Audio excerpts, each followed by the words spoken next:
Guys, karon guys, dari mi matulog sa kulungan sa baboy guys.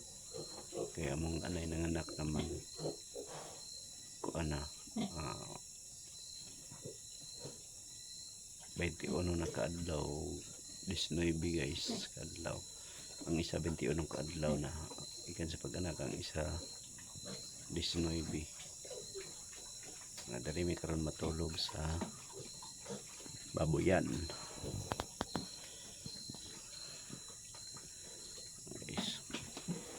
Ano yung sitwasyon dari guys, matulog min kagabi dari mi sa baboyan matulog tapad sa mga baboy guys. Ang gilid na muna yung baboy isa